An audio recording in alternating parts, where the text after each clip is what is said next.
तो दोस्तों, welcome back my channel. एक बार फिर हम आप लोगों के लिए 10th क्लास के चैप्टर 3 का ऑब्जेक्टिव लेकर आ गए हैं, जिस चैप्टर का नाम है धातु एवं अधातु, मेटल एंड नॉन मेटल। तो यहाँ पर धातु एवं अधातु से संबंधित 56 यानी 56 क्वेश्चन आपको कराएंगे, जो कि आपके एग्जामों के लिए बहुत ही ज़्यादा उपयोगी है। इससे बाहर आपका एक भी क्वेश्चन नहीं आएगा, इतना लिख कर रख लीजिए। यहाँ पर हम आज 56 क्वेश्चन कराएंगे। तो चलिए देरी ना करते हुए यहाँ पर स्टार्ट करते हैं, और अपने दोस्तों को ज़्यादा से ज़्यादा शेयर कीजिए हमारे इस वीडियो को। हमारे चैनल को बोलिए सब्सक्राइब करने के लिए, तभी हमको आप कमेंट में कहिए कि हम किस चैप्टर से मैथ का बनाएं। अभी तो हम साइंस ले रिलेटेड ऑब्जेक्टिव लेकर आ रहे हैं, मतलब अभी तो लॉकडाउन का समय है तो थोड़ा दिक्कत हो रहा है, मगर जल्दी हम लाइव क्लास से लेकर आएंगे। मैथ का मतलब हर एक चैप्टर का, मैथ का हर एक चैप्टर का सॉल्व करेंगे हम अपने क्लास में, लाइव क्लास में बहुत ही जल्द। तो उसका भी व्यवस्था बन रहा है। तो चलिए स्टार्ट करते हैं अपना वीडियो। यहाँ पर जैसा कि देख रहे हैं चैप्टर 3 धातु एवं धातु। यहाँ पर फर्स्ट क्वेश्चन है, पीतल एक मिश्र धातु है। तो यहाँ पर पीतल मिश्र धातु है, तो जो पीतल मिश्र धातु है किस चीज़ का है? तो यहाँ पर तांबा प्लस जिंक का मिश्र धातु है पीतल। यहाँ पर तांबा का और टीन का मिश्र धातु है पीतल। यहाँ पर दो गो जब 1 + 1 जुट गया तब बना है पीतल। तो चलिए ये आप जानेंगे कि पीतल किस धातु का मिश्रण है, तो तांबा और टीन का मिश्र धातु है। नेक्स्ट क्वेश्चन की तरफ चलते हैं। तो यहाँ पर 2 नंबर क्वेश्चन है, सल्फाइड अयस्क।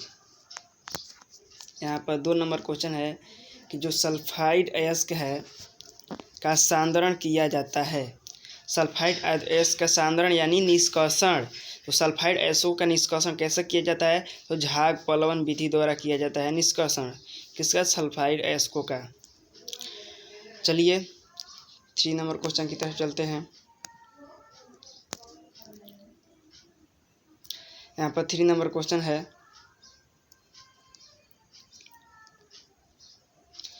अधातु जो कमरे के ताप पर द्रव होती है। धातु जो कमरे के ताप पर द्रव होती है तो ब्रोमीन है। और जब धातु कहेगा, यहाँ पर जान लीजिए कि जब कहेगा अधातु,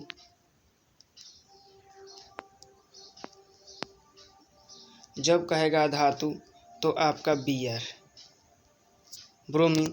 और जब कहेगा धातु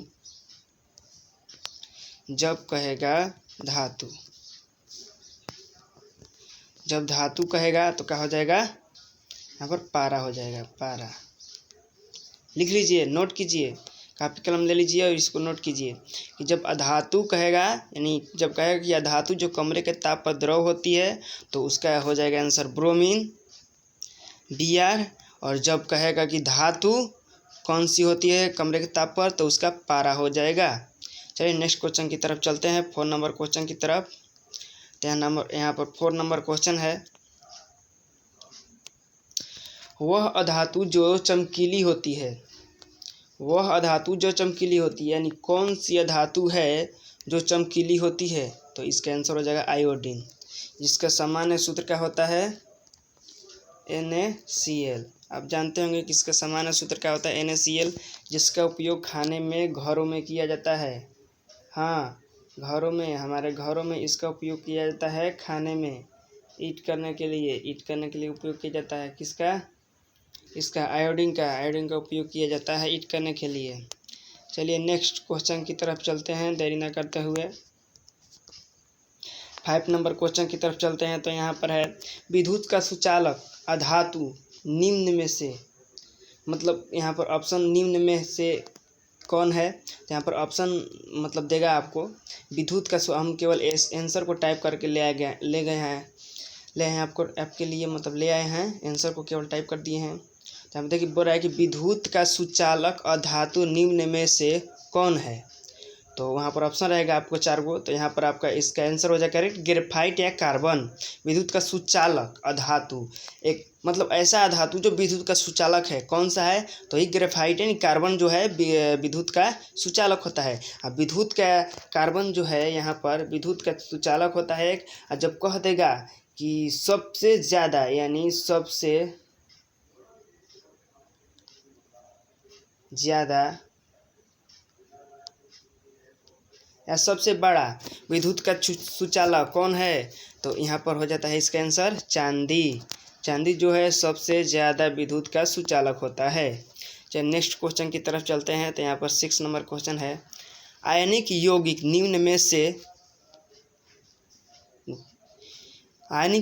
निम्न में से किसमें घुलनशील होते हैं?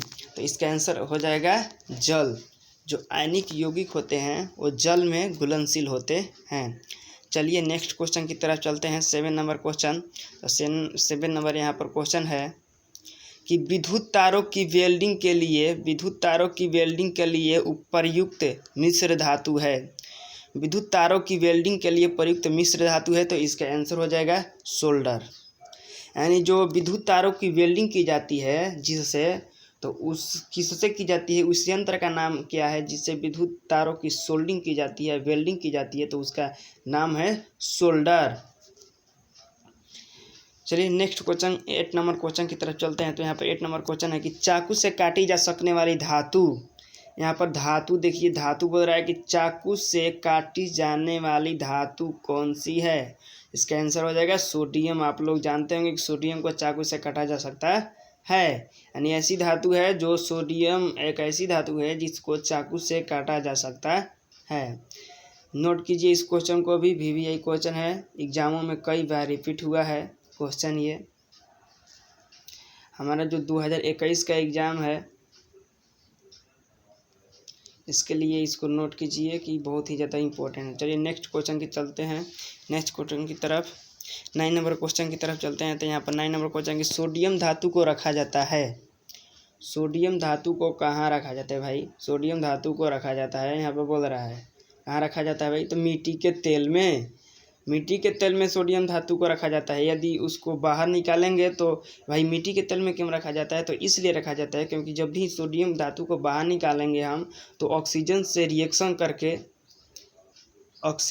रिएक्शन कर लेती है जिससे हमें हानि पहुंचती है या फिर आग भी लग सकता है। इसलिए इसको केरोसिन के तेल में डुबा करके रखा जाता है।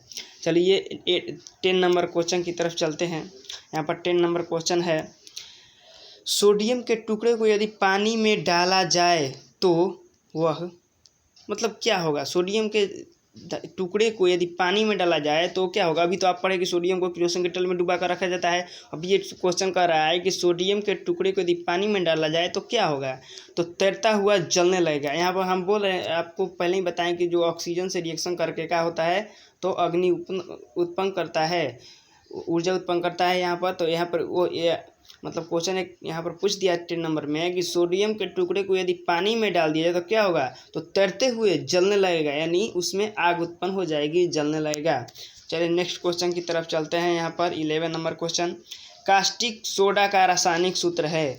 तो जो कास्टिक सोडा का रासायनिक सूत्र है क्या है भाई? तो यहाँ पर जानिए कि कास्टिक सोडा का जो रासायनिक सूत्र है वो NaOH होता है, सोडियम हाइड्रोक्साइड। यहाँ पर हो जाएगा आंसर कास्टिक सोडा का रासायनिक सूत्र। चलिए नेक्स्ट क्वेश्चन की तरफ चलते हैं, 12 नंबर क्वेश्चन की तरफ। तो यहाँ पर 12 नंबर क्वेश्चन है कि सोडियम एल्यूमिनेट का रासायनिक सूत्र है। सोडियम एल्यूमिनेट का रासायनिक सूत्र हमको बताना है। तो सोडियम एल्यूमिनेट का जो रासायनिक सूत्र होता है वो हो जाएगा 12 नंबर क्वेश्चन का आंसर हो जाएगा NaAlO2 यहाँ पर आंसर हो जाएगा Na सोडियम का हो जाएगा और यहाँ पे एल्युमिनियम का हो जाएगा Al। ओके, यहाँ पर O और ऑक्सीजन 2 गो। ओके, यहाँ पर NaAlO2 इसका करेक्ट आंसर हो जाएगा सोडियम एल्यूमिनेट का रासायनिक सूत्र। यहाँ पर देख लिया सोडियम का Na और एल्यूमिनेट का होता है AlO2, तो सोडियम एल्यूमिनेट। नेक्स्ट क्वेश्चन की तरफ चलते हैं, 13 नंबर क्वेश्चन की तरफ। बेकिंग सोडा का रासायनिक सूत्र क्या होता है? तो जो बेकिंग सोडा का रासायनिक सूत्र होता है वो NaHCO3 होता है। जो बेकिंग सोडा का रासायनिक सूत्र होता है वो NaHCO3 होता है। यहाँ पर जैसा कि दिया है कि बेकिंग सोडा का रासायनिक सूत्र जो है क्या होता है? NaHCO3 होता है। चलिए नेक्स्ट क्वेश्चन की तरफ चलते हैं, 40 नंबर क्वेश्चन की तरफ। तो यहाँ पर बोल रहा है साधारण नमक का रासायनिक सूत्र। तो यहाँ पर साधारण नमक NaCl, वहीं खाने या के सोडा या साधारण नमक वही होता है NaCl। अब बताएं आपको आगे। चलिए नेक्स्ट क्वेश्चन 15 नंबर क्वेश्चन की तरफ चलते हैं। 15 नंबर क्वेश्चन की बेकिंग सोडा का रासायनिक नाम है बेकिंग सोडा, जिसको कहते हैं सोडियम बाइकार्बोनेट। तो जो बेकिंग सोडा सोडियम बाइकार्बोनेट इसका रासायनिक नाम है। बेकिंग सोडा का रासायनिक नाम क्या है? तो सोडियम बाइकार्बोनेट। नेक्स्ट क्वेश्चन की तरफ चलते हैं 16 नंबर क्वेश्चन की तरफ। तो यहाँ पर 16 नंबर क्वेश्चन है समुद्री जल में सर्वाधिक मात्रा में पाया जाता है। क्या भाई पाया जाने वाला क्या है? तो पाया जाने वाला लवण है। समुद्री जो जल है उसमें सर्वाधिक मात्रा में पाया जाने वाला लवण का है? तो सोडियम क्लोराइड यानी NaCl। समुद्री जल में मतलब सर्वाधिक मात्रा में पाया जाने वाला जो लवण है वो क्या है? तो सोडियम क्लोराइड है। आप लोग जानते होंगे कि जो नमक है NaCl जो है NaCl समुद्री घास से बनाया जाता है। NaCl का निर्माण किससे किया जाता है? तो समुद्री घास से। एक प्रकार का एक समुद्री घास होता है, उसका नाम याद नहीं आ रहा है आपको, नहीं तो बता देते। उससे उसको काट करके उसको सड़ा करके और उस NaCl नमक का निर्माण किया जाता है। तो यहाँ पर अगर कभी पूछ दे कि तो नमक का निर्माण किससे किया जाता है? तो समुद्री घास से किया जाता है। यहाँ पर आप 12th में जब जाएंगे तो वहाँ पर पढ़ने के बढ़िया से मिलेगा कि समुद्री घास ले नमक का निर्माण बनाने का विधि भी आपको वहाँ पर बताया जाएगा। लेकिन उतना हम लोग को यहाँ पर नहीं पढ़ना है, तो इसीलिए केवल इतना जाने कि समुद्री जल में सर्वाधिक मात्रा में पाया जाने वाला जो लवण होता है वो सोडियम क्लोराइड होता है। चलिए 70 नंबर क्वेश्चन की तरफ चलते हैं। तो यहाँ पर 70 नंबर क्वेश्चन है सबसे कम अभिक्रियाशील धातु कौन सी है?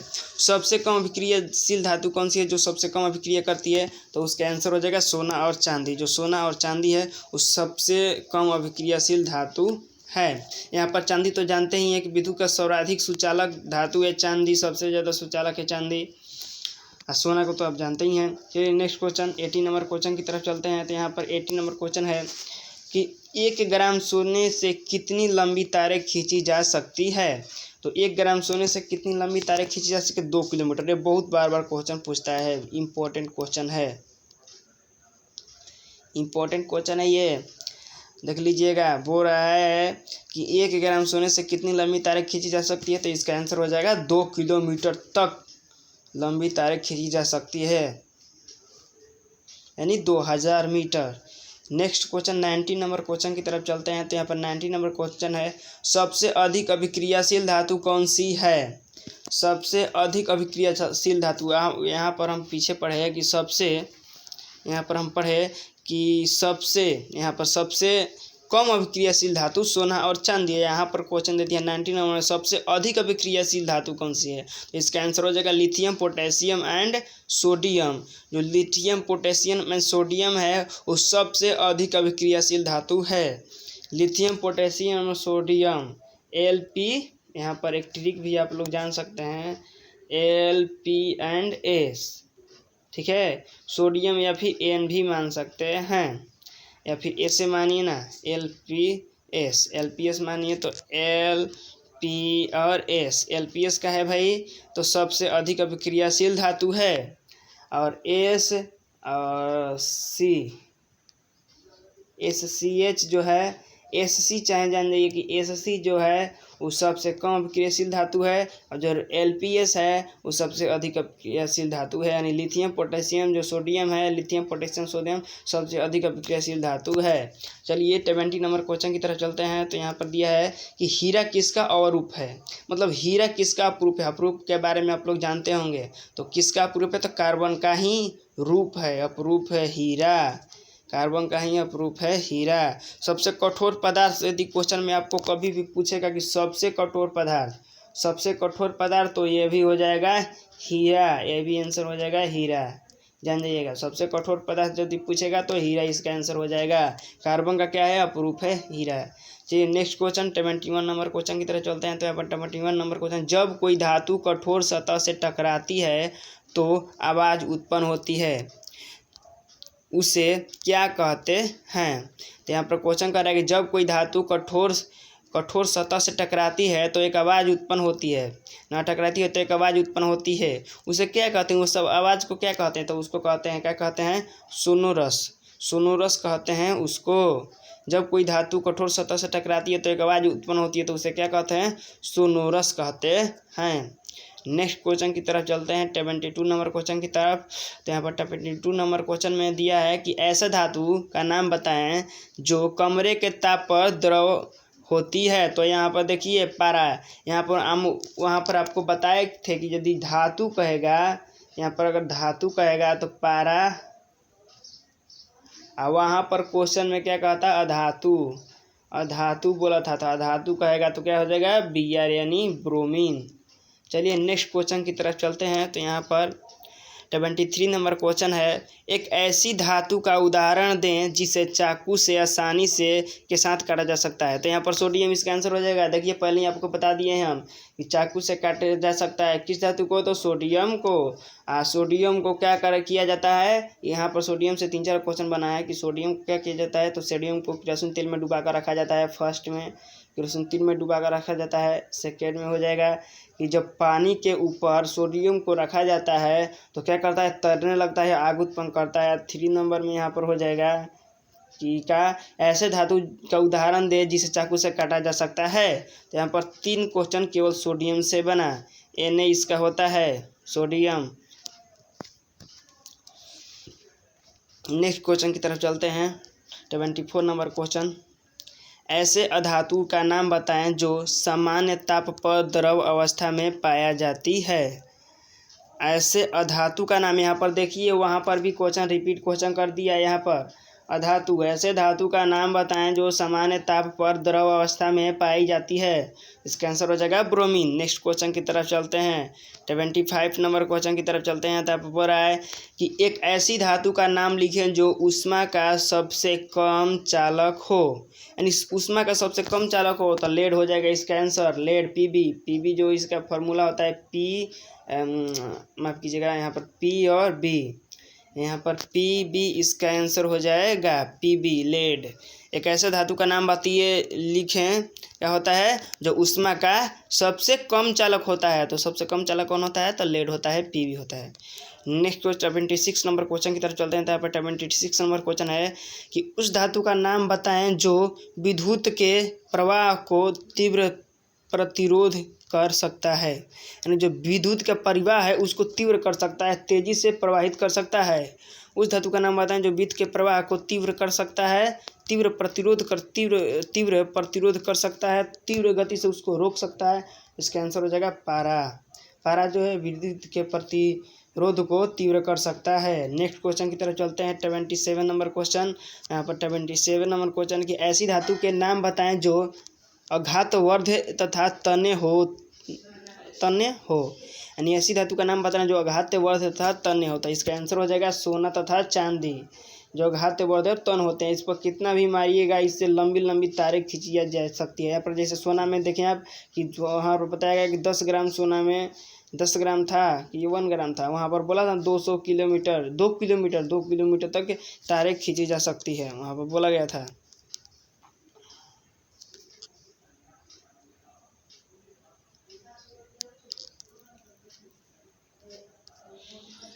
चलिए कौन सा क्वेश्चन हम कर रहे थे, 73 नंबर हो गया, 74 नंबर हो गया, 75 नंबर हो गया है।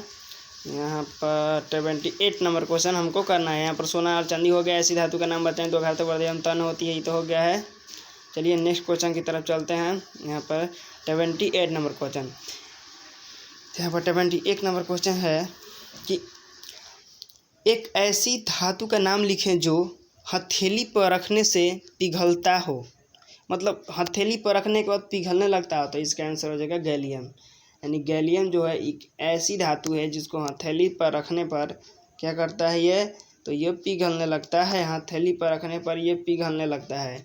चलिए नेक्स्ट क्वेश्चन की तरफ चलते हैं, 79 नंबर क्वेश्चन की तरफ। तो यहाँ पर कह रहा है कि विद्युतीय परिपथ बनाने में किस धातु का उपयोग किया जाता है। बेहद ही इम्पोर्टेंट क्वेश्चन है ये। तो विद्युतीय परिपथ बनाने में ताम्र का उपयोग किया जाता है, ताम्र का उपयोग किया जाता है विद्युतीय परिपथ बनाने में। नेक्स्ट क्वेश्चन की तरफ चलते हैं, 13 नंबर क्वेश्चन है कि एक ऐसी धातु का नाम लिखें जो चमकीला हो, यानी जो चमकती हो। तो आयोडीन हो जाएगा, धातु में आयोडीन हो जाएगा। आयोडीन जो है वो चमकती है। नेक्स्ट क्वेश्चन नमक NaCl वही है। चलिए नेक्स्ट क्वेश्चन की तरफ चलते हैं, 31 नंबर क्वेश्चन। तो कह रहा है कि ऐसी अधातु का नाम बताएं जो गैसीय अवस्था में पाई जाती है, यानी एक ऐसी धातु का नाम बताना है जो गैसीय अवस्था में पाई जाती है। तो इसका आंसर हो जाएगा हाइड्रोजन। हाइड्रोजन एक धातु है जो क्या है, गैसीय अवस्था में पाई जाती है। नेक्स्ट क्वेश्चन की तरफ चलते हैं, 32 नंबर क्वेश्चन। 32 नंबर क्वेश्चन में है कि कौन सी धातु तनु HCl अम्ल के साथ तेजी से अभिक्रिया करती है। तो जो कौन सी धातु है भाई, तो मैग्नीशियम है। जो मैग्नीशियम है Mg इसका फार्मूला होता है। जो मैग्नीशियम है वो HCl हाइड्रोक्लोरिक अम्ल के साथ तेजी से रिएक्शन करती है। चलिए 33 नंबर क्वेश्चन की तरफ चलते हैं। अब 33 नंबर क्वेश्चन है कि इस्पात में कौन सी धातु उपस्थित रहती है। इस्पात में कौन सी धातु उपस्थित रहती है, तो कार्बन उपस्थित रहती है इस्पात में। चलिए नेक्स्ट 34 नंबर क्वेश्चन की तरफ चलते हैं। यहाँ पर कह रहा है कि कौन सी धातुएं भाप के साथ अभिक्रिया नहीं कर सकती है। तो कौन कौन सी धातुएं जो भाप के साथ अभिक्रिया नहीं कर सकती है। तो यहाँ पर 4 धातुएं हैं। कौन कौन भाई, फर्स्ट में हो जाएगा सीसा 1 नंबर पर, चांदी हो जाएगा 2 नंबर पर, और 3 नंबर पर हो जाएगा कॉपर। यहाँ पर मिस्टेक, यहाँ पर 3 नंबर पर कॉपर और 4 नंबर पर सोना। ये 4 ऐसी धातुएं हैं जो भाप के साथ अभिक्रिया नहीं करती है। कौन कौन, सीसा, चांदी, कॉपर, सोना।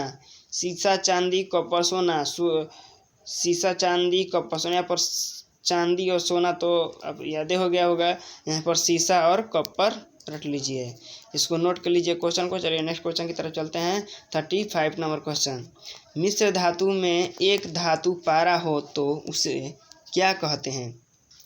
यदि मिश्र धातु में एक धातु पारा हो तो उसे क्या कहते हैं, अमलगम कहते हैं। उसे अमलगम कहते हैं, सुने होंगे अपना अमलगम।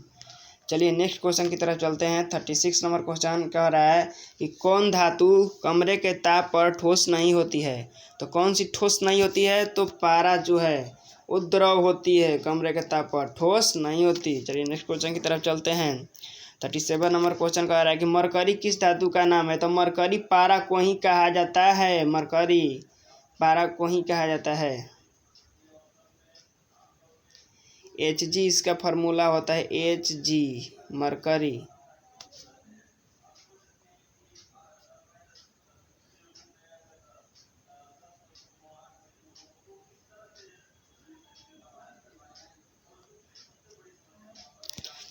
एक मिस्टेक हो गया वहाँ पर, हम आप लोगों को पता था कि पारा का फार्मूला होता है Pb, तो गलत है, ये Pb नहीं होता है पारा का, यहाँ पर Hg होता है। Hg मरकरी, यहाँ पर पारा है, इसका हो जाएगा। चलिए 38 नंबर क्वेश्चन की तरफ चलते हैं। यहाँ पर कह रहा है कि सबसे अधिक तन्य धातु का नाम बताएं। तो सबसे अधिक तन्य सोना है। आप वहाँ पर पढ़े हैं कि इससे 200 मीटर लंबी तार खींची जाती है, 2 किलोमीटर। यहाँ पर सोना जो है सबसे अधिक तन्य धातु का नाम है। चलिए नेक्स्ट क्वेश्चन की तरफ चलते हैं, 39 नंबर क्वेश्चन। 39 नंबर है कि कॉपर की एक मिश्र धातु का नाम बताएं। यानी कॉपर के एक मिश्र धातु का नाम बताना है तो पीतल हो जाएगा। पीतल कॉपर के मिश्र धातु का बना होता है। चलिए नेक्स्ट क्वेश्चन की तरफ चलते हैं। तो यहाँ पर 40 नंबर क्वेश्चन है, टीन और जिंक में कौन ज़्यादा अभिक्रियाशील है। जो टीन और जिंक होता है उसमें सबसे ज़्यादा अभिक्रियाशील जो है वो जिंक होता है, Zn जिंक होता है सबसे ज़्यादा अभिक्रियाशील। नेक्स्ट क्वेश्चन 41 नंबर क्वेश्चन की तरफ चलते हैं। 41 नंबर क्वेश्चन, सबसे कम ऊष्मा चालकों के नाम बताएं। सबसे कम ऊष्मा चालकों के नाम बताएं। तो जो सबसे कम उस सबसे कम ऊष्मा चालकों के नाम क्या है? तो सीसा तथा पारा है सबसे कम ऊष्मा चालकों के नाम। चलिए नेक्स्ट क्वेश्चन की तरफ चलते हैं। 42 नंबर क्वेश्चन की तरफ कह रहा है कि शुद्ध सोना कितने कैरेट का होता है? तो एक तो यहाँ पर दो क्वेश्चन होगा। एक तो कि सोना किसमें, शुद्ध सोना को किसमें मापा जाता है? तो यहाँ पर हो जाएगा क्या में, कैरेट में मापा जाता है, यहाँ पर कैरेट में। और यहाँ पर एक क्वेश्चन हो जाएगा कि शुद्ध सोना कितने कैरेट का होता है? तो 24 कैरेट का था। पर फर्स्ट यहाँ पर क्वेश्चन है, यहाँ पर क्वेश्चन आंसर सेकेंड, यानी पे इसमें दो क्वेश्चन और दो आंसर हैं। नेक्स्ट क्वेश्चन 43 क्वेश्चन की तरफ चलते हैं। यहाँ पर कह रहा है कि कौन सी धातु आसानी से संक्षारित नहीं होती, यानी जंग नहीं लगता है? तो किस पर? तो सोना और चांदी जो ऐसी धातु हैं जो आसानी से संक्षारित नहीं हो सकती। यदि आप लोहा पर देखें कि बहुत जल्दी ही क्षय लग जाता है। चलिए नेक्स्ट क्वेश्चन की तरफ चलते हैं। 44 नंबर क्वेश्चन की तरफ चलते हैं। यहाँ पर बोल रहा है कि सिनेबार किस धातु का अयस्क है? तो जो सिनेबार जो है वो पारद का अयस्क है। सिनेबार किसका अयस्क है? पारद का। ऐसा ऐसा मतलब दे देता है वर्ड जो आपको समझ में नहीं आएगा, तो यहाँ पर रट लीजिए कि पारद का अयस्क है कौन? सिनेबार। नेक्स्ट क्वेश्चन की तरफ चलते हैं। 45 नंबर क्वेश्चन की तरफ यहाँ पर कह रहा है कि पारद का रासायनिक सूत्र क्या होता है? तो HgS होता है। पारद आप नाम नहीं सुनेंगे लेकिन सुन लीजिए, यहाँ पर पारद का रासायनिक सूत्र क्या होता है? HgS। और सिनेबार किसका अयस्क है? पारद का अयस्क है। नेक्स्ट क्वेश्चन की तरफ चलते हैं। 46 नंबर क्वेश्चन की तरफ। तो बोल रहा है कि भूपट्टी में सर्वाधिक प्रचुर तत्व का नाम बताएं, यानी भूपट्टी में सबसे अधिक पाए जाने वाली तत्व कौन सी है? तो ऑक्सीजन है। भूपट्टी में सबसे ज़्यादा पाए जाने वाली तत्व कौन सी है? ऑक्सीजन है। चलिए नेक्स्ट क्वेश्चन की तरफ चलते हैं। यहाँ पर 47 नंबर क्वेश्चन बोल रहा है कि भूपट्टी में दूसरे सर्वाधिक प्रचुर तत्व का नाम क्या है? यहाँ पर इसका आंसर हो जाएगा सिलिकॉन। भूपट्टी में दूसरे सर्वाधिक प्रचुर तत्व का नाम है सिलिकॉन। ये 2 नंबर पर है और ऑक्सीजन जो है फर्स्ट नंबर पर है। चलिए नेक्स्ट क्वेश्चन की तरफ चलते हैं। नेक्स्ट क्वेश्चन की तरफ तो यहाँ पर 48 नंबर क्वेश्चन है कि एक ऐसी अधातु का नाम लिखें जो विद्युत का सुचालक हो। एक ऐसी अधातु का नाम लिखना जो विद्युत का सुचालक हो। यहाँ पर आप बताए थे हम आपको कि ग्रेफाइट एक ऐसी अधातु है जो विद्युत का सुचालक होती है। और ग्रेफाइट किसका अंग है? तो किसका? कार्बन यानी हीरा का। नेक्स्ट क्वेश्चन की तरफ चलते हैं। तो यहाँ पर 49 नंबर क्वेश्चन है कि एक ऐसी धातु का नाम लिखें जो ऊष्मा का कुचालक हो। एक ऐसी धातु का नाम लिखना है जो ऊष्मा का कुचालक हो। तो इसका आंसर हो जाएगा पारा एवं सीसा। जो पारा एवं सीसा है वो ऊष्मा का कुचालक होती है। यहाँ पर 49 नंबर क्वेश्चन कंप्लीट हुआ। अब चलते हैं 50 नंबर क्वेश्चन की तरफ। तो यहाँ पर 50 नंबर क्वेश्चन है कि एक ऐसी धातु का नाम लिखें जो ऊष्मा के सबसे अच्छा चालक हो। एक ऐसी धातु का नाम लिखें जो ऊष्मा का सबसे ज़्यादा चालक होता है। यहाँ पर सिल्वर चांदी पहले ही आपको बता दिए हैं कि सबसे ज़्यादा और सबसे अच्छा चालक चांदी होता है ऊष्मा का। तो नेक्स्ट क्वेश्चन की तरफ चलते हैं। या फिर विद्युत का भी, वहीं विद्युत का भी चालक होता है, ऊष्मा का भी चालक होता है। नेक्स्ट क्वेश्चन की तरफ चलते हैं 51 नंबर क्वेश्चन की तरफ। ऐसी धातुओं के नाम बताएं जो प्रकृति में मुक्त अवस्था में पाई जाती है। यानी ऐसी धातु का नाम बताना है जो प्रकृति में मुक्त अवस्था में पाई जाती है। तो इसका आंसर हो जाएगा सोना और प्लेटिनम। दो ऐसी धातुएं हैं जो प्रकृति में मुक्त अवस्था में पाई जाती है। नेक्स्ट क्वेश्चन की तरफ चलते हैं। यहाँ पर 52 नंबर क्वेश्चन है, धातु ऑक्साइड कैसे बनता है? धातु ऑक्साइड कैसे बनता है? तो यहाँ पर आंसर हो जाएगा जब धातु ऑक्सीजन के साथ अभिक्रिया करता है तब। इसका आंसर हो जाएगा जब धातु ऑक्सीजन के साथ अभिक्रिया करता है तो धातु ऑक्साइड बनती है। जब धातु ऑक्साइड के साथ यानी OH के साथ जब अभिक्रिया करती है तब बनता है क्या? एक मिनट, यहाँ पर अभिक्रिया करती है तो तब बनता है क्या? ऑक्साइड। जब धातु ऑक्सीजन से अभिक्रिया करती है, वो यहाँ पर मिश्रण करा था, जब धातु ऑक्सीजन से अभिक्रिया, जब कोई भी धातु हो और वो ऑक्सीजन से अभिक्रिया करती है प्लस ऑक्सीजन से अभिक्रिया करती है, इसके फलस्वरूप जो बनता है उसे क्या बनता है? धातु ऑक्साइड बनता है। तो नेक्स्ट क्वेश्चन की तरफ चलते हैं। 53 नंबर क्वेश्चन है कि एक अधातु का नाम लिखें जो कठोरतम होता है। तो कौन सी अधातु है जो कठोरतम होती है? तो हीरा जो है कठोर होती है। सबसे कठोर पदार्थ है, सबसे कठोर धातु कहेगा तो हीरा होगा। तो नेक्स्ट क्वेश्चन की तरफ चलते हैं। 54 नंबर क्वेश्चन है कि ताम्र एवं टीन के मिश्र धातु को क्या कहते हैं? जो ताम्र एवं टीन के मिश्र धातु होते हैं उनको क्या कहते हैं, तो कांसा कहते हैं, कांसा। ताम्र एवं टीन के मिश्र धातु को कांसा कहते हैं, कांसा का बर्तन होता है। नेक्स्ट क्वेश्चन की तरफ चलते हैं। यहाँ पर 55 नंबर क्वेश्चन, ताम्र एवं जिंक के मिश्र धातु को क्या कहते हैं, तो ताम्र एवं जिंक के मिश्र धातु को पीतल कहते हैं। चलिए नेक्स्ट क्वेश्चन की तरफ चलते हैं। तांबा, इसका तांबा होगा, तांबा कॉपर, यहाँ पर Cu+Z है। मिश्र धातु को क्या कहते हैं, तो पीतल कहते हैं। नेक्स्ट क्वेश्चन की तरफ चलते हैं। तो यहाँ पर 56 नंबर क्वेश्चन है और इस सीजन का लास्ट क्वेश्चन है, इस चैप्टर का लास्ट क्वेश्चन है धातु एवं धातु का। तो यहाँ पर इसका बोल रहा है कि सीसा एवं टीन, सीसा एवं टीन, सीसा एवं टीन एक मिश्र धातु का नाम बताएं। यानी सीसा एवं टीन के एक मिश्र धातु का नाम बताना है। तो सीसा एवं टीन का मिश्र धातु क्या होता है, सोल्डर होता है, जिससे धातुओं को वेल्डिंग या सोल्डिंग किया जाता है। तो जैसा कि यहाँ पर हम लोग आज 56 क्वेश्चन कंप्लीट किए चैप्टर 3 से, जिसका नाम है धातु एवं अधातु, metal and non metal, metal and non metal से। तो अधिक से अधिक इसको शेयर कीजिए, अपने दोस्तों को बताइए। लॉकडाउन में तो क्लास चल नहीं रहा है, तो आप ऑब्जेक्टिव क्वेश्चन भी अगर कवर करें, हर चैप्टर का हम आपको देंगे तो बहुत ज़्यादा है। आपका 60% एग्जाम ऑब्जेक्टिव से आता है, तो आपका 60% तो कवर हो रहा है ना। इसमें मान के चलिए 2-4 क्वेश्चन छूट भी गया तो वो आपका क्वेश्चन कम से कम 50 यानी 50% जो क्वेश्चन है वो कंप्लीट हो रहा है। तो आप ऐसे ऐसे करके हर एक चैप्टर का क्वेश्चन यदि आप पढ़ लें तो फिर आपका क्वेश्चन कहीं से बाउंस नहीं करेगा। और आज हम शाम को एक वीडियो लेकर आ रहे हैं जिसमें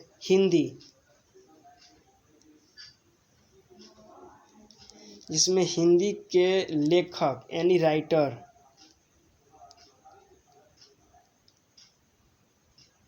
राइटर से संबंधित क्वेश्चन होंगे। उसमें उनका मतलब चैप्टर कौन से लिखे हैं और उनकी डेट ऑफ बर्थ क्या है, ऐसा उसमें से सब मिल जाएगा उस वीडियो में आपको, जिसमें से आपको 8 से 10 क्वेश्चन, लमसम 10 क्वेश्चन कवर हो जाएगा। और हम इंग्लिश का भी ऐसा ही एक वीडियो अपलोड करने वाला है। तो इसलिए आप हमारे चैनल को सब्सक्राइब कर लीजिए और शेयर कीजिए और लाइक करना तो भूलिएगा मत। चलिए इस वीडियो में इतना ही, धन्यवाद।